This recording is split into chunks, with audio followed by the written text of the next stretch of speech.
सबसे पहले तो आप सभी देशवासियों को दिवाली की ढेर सारी शुभकामनाएं। महालक्ष्मी आप पर हमेशा अपनी कृपा बनाए रखे। चलिए जानते हैं आज के देश और दुनिया की सिलेक्टेड काम की और महत्वपूर्ण 50 बड़ी खबरों को सिर्फ 10 मिनट में। पर अभी तक आपने इस वीडियो को लाइक नहीं किया तो लाइक कर दीजिए।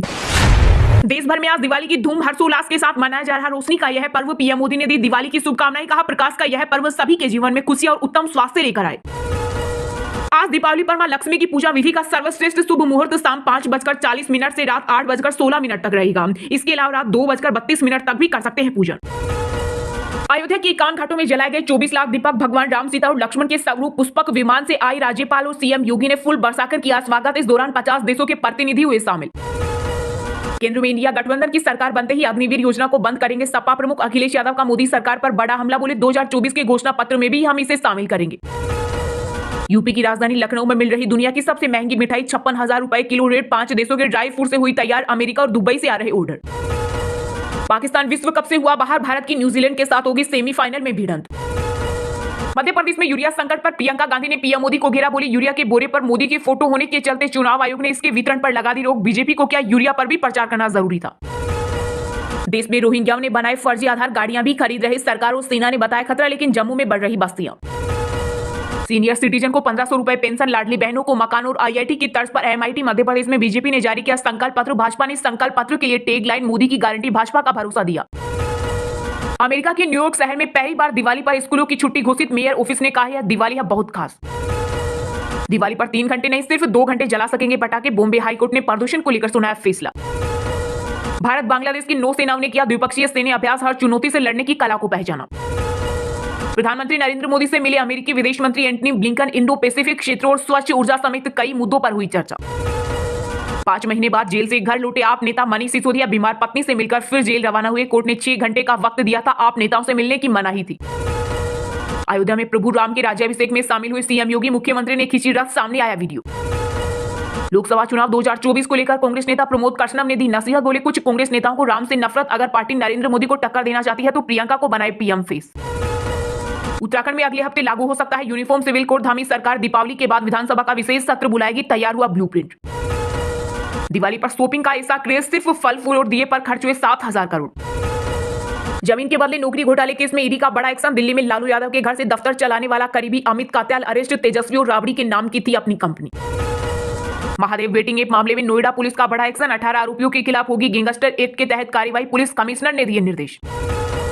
राष्ट्रीय राजधानी दिल्ली में 14 दिन बाद AQI 300 से कम। प्रदूषण में 50% की आई कमी। ग्रेटर नोएडा में एयर क्वालिटी सबसे बेहतर। पीएम मोदी के मन की बात प्रोग्राम पर आई खास बुक। राष्ट्रपति द्रौपदी मुर्मू को भेंट की गई 100 एपिसोड वाली किताब। बीआरएस सरकार दलित विरोधी, कांग्रेस भी ऐसी ही है। तेलंगाना में मोदी बोले नए संविधान की मांग कर केसीआर ने बाबा साहेब का अपमान किया। सबसे ताकतवर रॉकेट को फिर लॉन्च करने की तैयारी। 17 नवंबर को स्टारशिप को स्पेस में भेजेंगे एलन मस्क। पिछली बार हो गया था विस्फोट। यूट्यूबर मनीष कश्यप को दिवाली पर मिली बड़ी राहत। मद्रास हाईकोर्ट ने दी जमानत। चित्रकूट के जगतगुरु रामभद्राचार्य ने भरी हुंकार। बोले राम मंदिर के बाद अब मथुरा की बारी। भगवान करे भारत बहुत जल्द हिंदू राष्ट्र बन जाए। केंद्रीय मंत्री अमित शाह ने मनावर में चुनावी रैली को किया संबोधित। कहा इस साल मध्य प्रदेश मनाएगा 3 दिवाली। सीबीडीटी ने 11.5 करोड़ पेन कार्ड्स को किया निष्क्रिय। बैंकिंग सुविधाएं पाने से लेकर आईटीआर भरने में होगी मुश्किल। संगीत की दुनिया में भी छाए प्रधानमंत्री नरेंद्र मोदी। ग्रैमी अवार्ड के लिए नॉमिनेट हुआ उनका नाम। एमिल डेंस इन मिलेट सिंगर के कहने पर प्रधानमंत्री ने खुद गाने की स्पीच लिखी और पढ़ी। इजराइल हमास जंग के बीच जुटने वाले हैं दुनिया के 57 मुस्लिम देश। नेतन्याहू के खिलाफ बनेगा प्लान। हरियाणा में जहरीली शराब पीने से 3 दिन में 16 लोगों की गई जान। लगातार बढ़ रहा मौत कांकड़ा। अवैध फैक्ट्री चलाने वाले मास्टरमाइंड का पुलिस को अब तक नहीं लगा सुराग। कांग्रेस नेता राज बब्बर का बड़ा बयान। बोले मध्य प्रदेश में कांग्रेस की सरकार आई तो केंद्रीय मंत्री सिंधिया के महल को बना देंगे चौपाटी।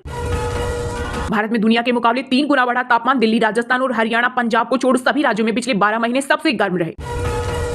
इजरायली सेना ने किया गाजा पर सबसे घातक हमला। हमास के लॉन्चिंग स्टेशन और हथियार भंडारण केंद्र समेत 150 आतंकी ढेर। एक्ट्रेस परिणीति चोपड़ा ने पति राघव चड्ढा को किया birthday wish. Special photo share कर लिखा भगवान का दिया बेस्ट गिफ्ट वो मेरी रह गई। दिग्गज अभिनेता धर्मेंद्र ने सीएम योगी आदित्यनाथ से की मुलाकात। शूटिंग के लिए लखनऊ पहुंचे थे बॉलीवुड एक्टर। त्योहारों के सीजन में दिवाली और छठ के लिए नई दिल्ली से पटना के बीच शुरू हुई वंदे भारत ट्रेन। राजद्रोह में पकड़े गए लोगों पर चलेगा देशद्रोह का केस। शीतकालीन सत्र में 3 नए कानून पारित होने की संभावना। लेकिन विपक्षी सदस्य नाराज, देंगे असहमति पत्र। असम में कांग्रेस को लगा बड़ा झटका। 2 नेताओं ने छोड़ा पार्टी का हाथ। भाजपा में हो सकते हैं शामिल। बद्रीनाथ में लगातार दूसरे दिन हुई बर्फबारी। 2 इंच गिरी बर्फ। 18 नवंबर तक खुले रहेंगे कपाट। 4 धाम में अब तक 50 लाख से ज्यादा तीर्थयात्री पहुंचे। दिवाली पर कई तरह के फूलों की महक से गुलजार होंगे बनारस के बाजार, रिकॉर्ड स्तर पर करोड़ों के व्यापार का अनुमान। इजराइल के बाद अब ताइवान दे सकता है 1 लाख भारतीयों को नौकरी, भड़क सकता है ड्रैगन। अब सेवानिवृत्ति के 3 महीने बाद तक खुलवा सकेंगे पीपीएफ खाता, निकासी के नियम भी बदले। मध्य प्रदेश व राजस्थान में सत्ता समीकरण बिगाड़ेगी पुरानी पेंशन, हर सीट पर 25,000 का टर्निंग पॉइंट। हम जो कहते हैं वो करते हैं। मध्य प्रदेश में बीजेपी के चुनावी घोषणा पत्र जारी होने से पहले सीएम शिवराज सिंह ने वीडियो जारी कर दिया संदेश। दिल्ली के मुख्य सचिव पर लगा भ्रष्टाचार का आरोप, द्वारका एक्सप्रेस वे के लिए 41 करोड़ की जमीन 353 करोड़ में बेची, बेटे की कंपनी को पहुंचाया फायदा। महागठबंधन से दोस्ती, बिहार के सीएम पर पड़ी भारी, बीजेपी नेता विजय सिन्हा बोले नीतीश कुमार पर इसका असर पड़ना तय ही था। चलिए अब जानते हैं जो आम आदमी के काम की और फायदेमंद खबरें हैं उनको विस्तार से। पर इससे पहले अभी तक आपने इस वीडियो को लाइक नहीं किया तो लाइक कर दीजिए।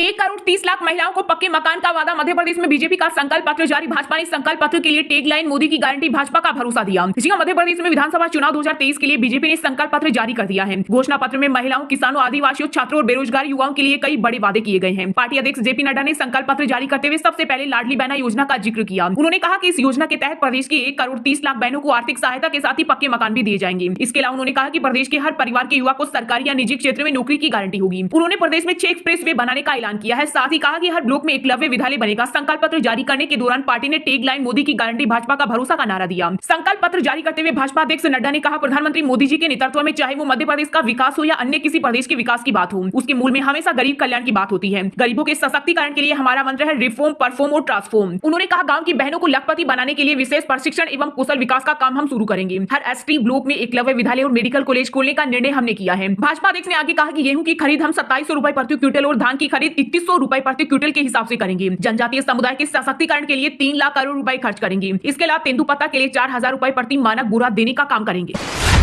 मध्य प्रदेश में यूरिया संकट पर प्रियंका गांधी ने पीएम मोदी को घेरा, बोली यूरिया के बोरे पर माननीय की फोटो होने के चलते चुनाव आयोग ने इसके वितरण पर लगा दी रोक। बीजेपी को क्या यूरिया पर भी प्रचार करना जरूरी था? जी हां, मध्य प्रदेश में यूरिया संकट को लेकर राजनीति शुरू हो गई है। कांग्रेस महासचिव प्रियंका गांधी ने प्रधानमंत्री नरेंद्र मोदी का नाम लिए बिना आरोप लगाया है कि यूरिया के बोरे पर माननीय की फोटो होने के चलते चुनाव आयोग ने इसके वितरण पर रोक लगा दी है। उन्होंने कहा, आखिर क्यों लगाई गई फोटो? यूरिया पर भी प्रचार जरूरी था। दरअसल राज्य के कई इलाकों में यूरिया का गंभीर संकट बना हुआ है। राज्य भर से खबरें आ रही है कि किसान सरकारी गोदाम में सुबह से लाइन लगाकर यूरिया हासिल करने की कोशिश कर रहे हैं। वहीं मध्य प्रदेश में यूरिया संकट की एक बड़ी वजह निर्वाचन आयोग का वह आदेश भी है जिसमें उसने प्रधानमंत्री की फोटो लगी यूरिया की बोरियों के वितरण पर रोक लगा दी गई है। वहीं प्रदेश कांग्रेस कमेटी के प्रमुख कमलनाथ ने भी यूरिया संकट के लिए मुख्यमंत्री शिवराज सिंह पर सीधा आरोप लगाया है। उन्होंने सोशल मीडिया प्लेटफॉर्म एक्स पर लिखा कि प्रदेश में खाद का संकट अपने चरम पर है। पुरुषों के साथ महिलाओं को भी रात रात भर खाद की बोरी हासिल करने के लिए लाइन में लगना पड़ता है। उन्होंने कहा, यही हाल 18 साल का सीएम शिवराज का मॉडल है, जिसमें किसानों को न खाद मिलती है, न बीज मिलता है, न फसल का सही दाम मिलता है। कमलनाथ ने आगे लिखा कि मध्य प्रदेश में संकट सिर्फ खाद का नहीं बल्कि शिवराज सरकार की नीयत का है। उन्होंने कहा, मध्य प्रदेश की जनता को सच्चाई को समझना चाहिए और इसी सरकार को उखाड़ फेंकने में तेजी दिखानी चाहिए जो जानबूझकर किसानों को परेशान करती है।